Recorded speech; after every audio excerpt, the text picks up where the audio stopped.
نحمده ونستعينه ونستغفره ونعوذ بالله من شرور أنفسنا من يهده الله مضل له ومن يضلل فلا يهده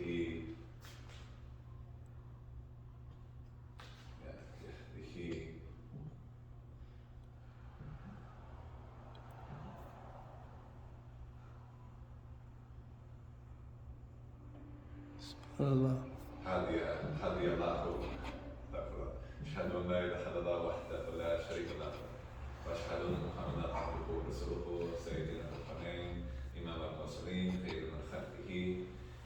اللهم صل على سيدنا محمد وآله وصحبه أجمعين. Assalamu alaikum wa rahmatullah. So,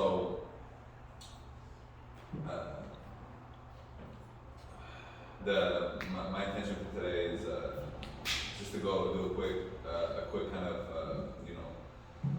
revamping for myself, a kind of reminder for myself about the importance of intention in all aspects of ibadah, but also even just mundane actions, right? Things that are seemingly meaningless, but with the potential to have actual acts of worship within even the mundane things.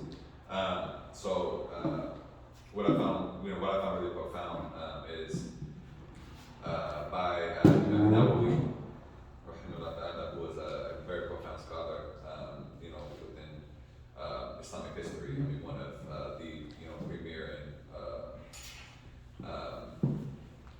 kind of highest regarded ulama in the history of scholarship.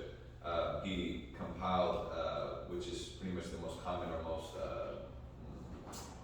one of the probably the most preferred, like matan of hadith, like a small collection of a hadith of the 40, the arba'in of Nawawi, right? So it's the 40 hadiths selected, which he thought, or he believed to kind of compose or compile everything, the most important hadiths in regards to the kind of ins and outs of the deen.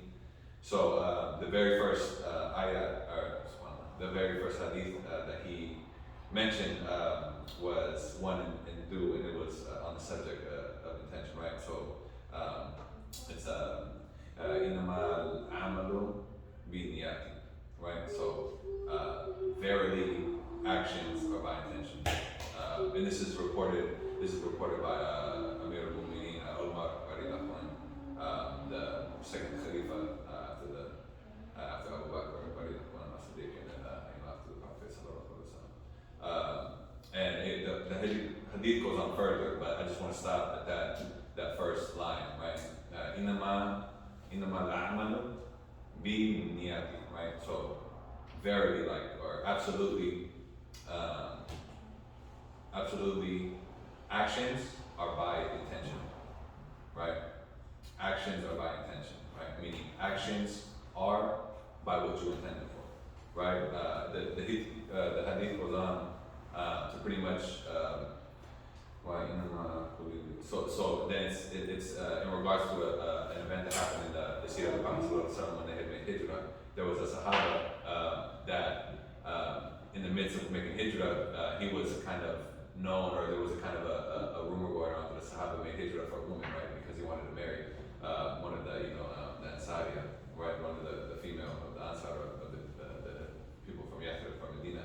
And so when they got there, there was like a big thing going on. Actually, they were addressing the Sahaba by the name, the one who made the hijrah for so and so, right? They're actually addressing them by that. So then the response to that is what Umar said, or said that he heard the Prophet say this hadith, saying, in the English of it is, if you intended the hijrah for Allah and His Messenger, then you got the hijrah for Allah and His Messenger. And if you intended it for anything of the dunya, like the worldly matters, then you got what you intended it for, right? So it was very important, very profound, right? Because this is one of the most important, iconic events in Islamic history. I mean, it actually is the start of the actual calendar for Islamic calendar, right?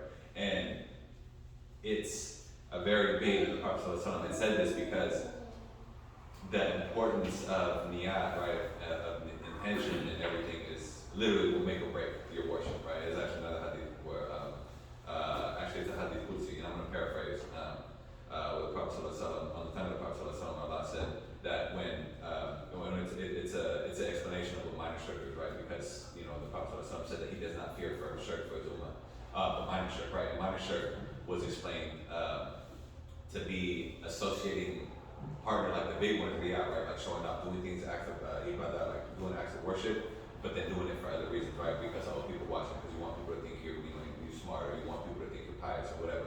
So then Allah said that He has no need for any of these acts of worship, and He'll give it to whoever they intended it for, right? Meaning that all your acts of worship now is going to be for whoever you're showing up for, and then you get no reward for it, right? So intention is very, very. I mean, it is the basic, right? Verily, you know, there is no action without knowledge, and there is no, you know, knowledge, you know, without intent, right? Like you can't do anything without first knowing how to do it, but then knowing why you're doing it and how to do it, right? So knowledge, intention, and action are all kind of like the trifecta of how something goes and gets, you know, it's the machine that needs, right? It's the mechanics that gets the machine rolling. And then also it was kind of a saying, I don't know if this was in the commentary or what, but that's equivalent to a third of knowledge, right? Because what we are rewarded and judged by is what the heart contains, right? What the tongue says, and what the body, what the body does. You know, so another very profound one, which really kind of goes into that. It's very long hadith, but I'll kind of just cut it short, right? Actually, Abu Hurairah, he had reported this one in Muslim, and it's about the first 3 people, right, on their Yom Qiyamah, the day of standing, that are going to be thrown into the hellfire, right? The first one that's going to be thrown into the hellfire was the martyr, right, the shaheed, right, the person that died, you know, ideally, you know, fi sabilillah. And so when he's going to be standing, he's going to be questioned. He will be brought to Allah, and then he will be asked about how did you respond to the favors that I gave you, right? Like Allah says, how will you make known? How did you make known my favors, and how did you recognize them? And what did you do about them? And he will say, I fought for you until I died, a martyr. And then Allah says, you were blind. You fought and died because people were going to say you were brave. And then they dragged him on his face into the hellfire, right? And then the next one was the alim, right, the scholar, right? And he was going to be asked, and he says, and what did you do about, like, he will be asked about the rewards and the father, like the bounty of what Allah gave him. And then Allah Ta'ala will ask him, like, what did you do about them? And he said, I learned, I taught, and I recited the Quran for your sake. And he will say, you are blind.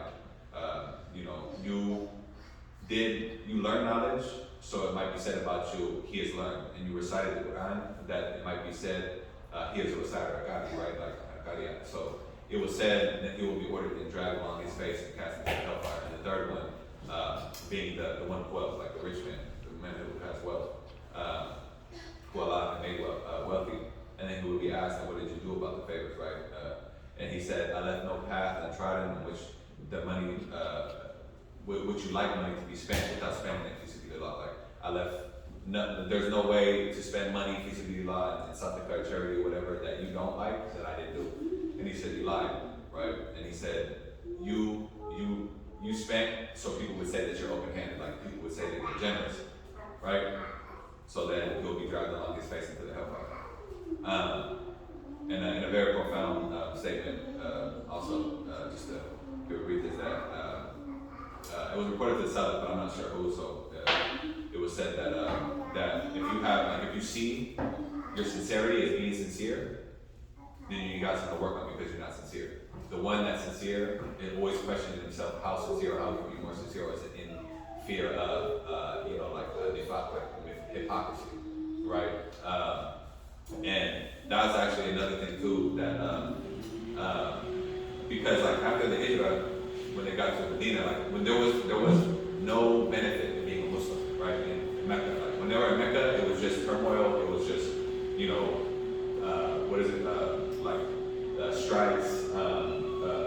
Like they were literally disallowing food, shops, right? They were torturing literally people. The first martyr was in Mecca. Was a Sahaba, a woman, and so like there was just literally there was no benefit to it. But once they got to Medina, Yathrib, right, and it became the city of the Prophet Sallallahu, and where he legislated, then they became a force, right? There became some benefit to it, right? The Ansar, the people that were already there, the Muslims, they were coming, and coming with open arms, giving and helping and aiding the Muslims.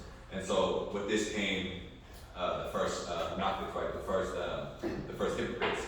And there was actually known who the hypocrites were, right?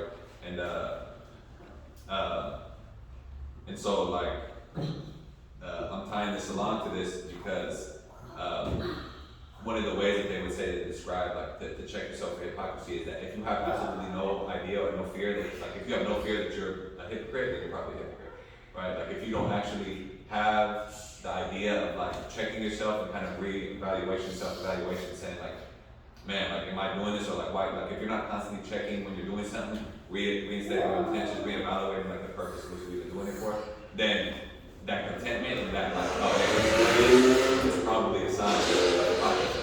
And so this is just, like I said, this is really a reminder for myself as just going through things, doing stuff like when we do something better, when we do, when we learn, when we, gain knowledge, or even are asked to like, help teach things and stuff like that, to constantly be aware of what we're doing it for and how we're doing it, right? Because, we don't want our actions that should be something that gets us the reward of Allah subhanahu wa ta'ala to actually be something that's held against us for the one thing that Allah ta'ala doesn't forgive, which is shirk. I ask Allah Azza wa Jalla to forgive us and the whole ummah for the transgressions that we know, the transgressions we don't know, and give the creation, the space that's only fit for the Creator.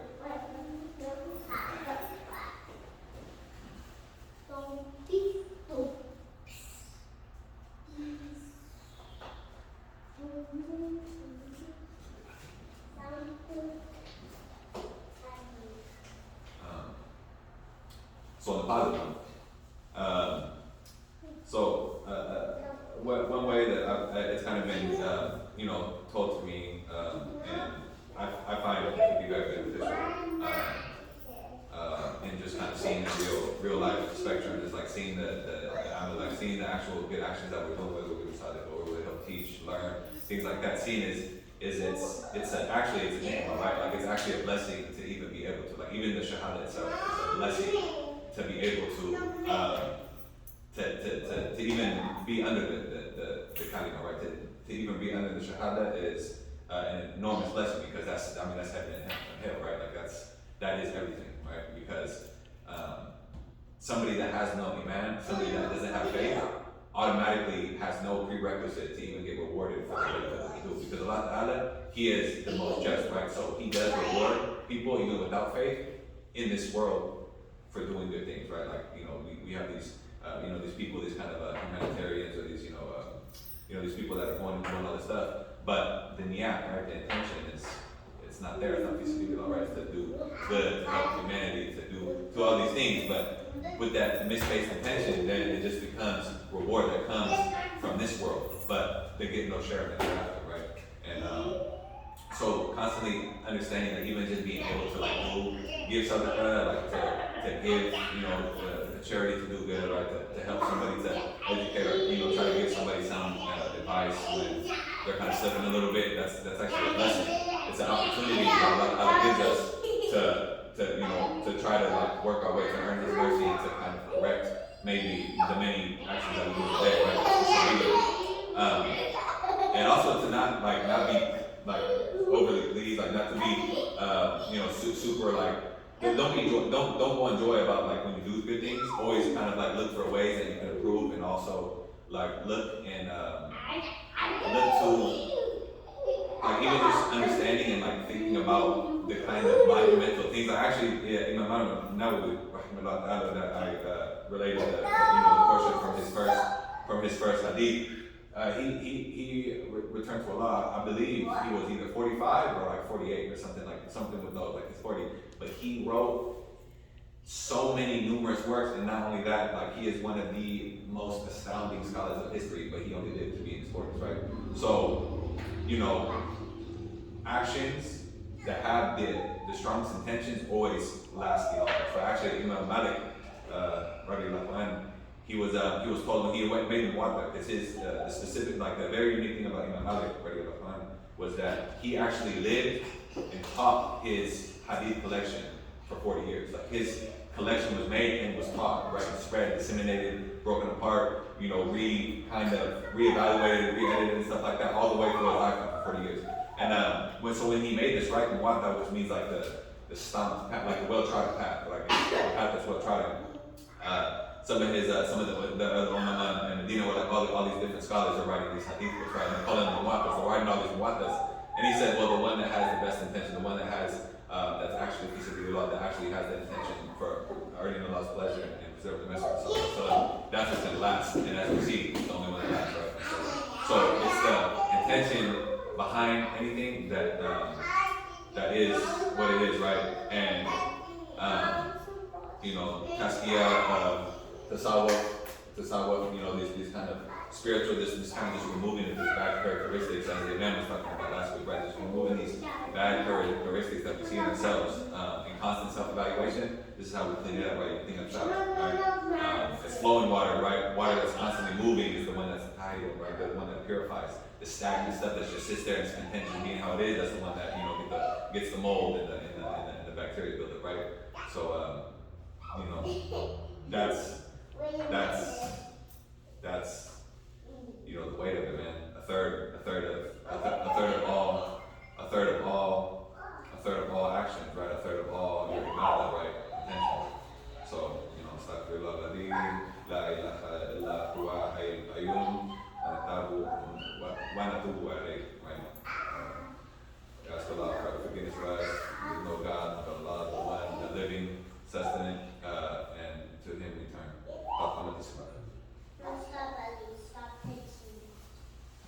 Allahu Akbar, Allahu Akbar. Ashhadu an la ilaha illallah. Ashhadu anna Muhammadan Rasulullah. Hayya ala salah, hayya ala falah.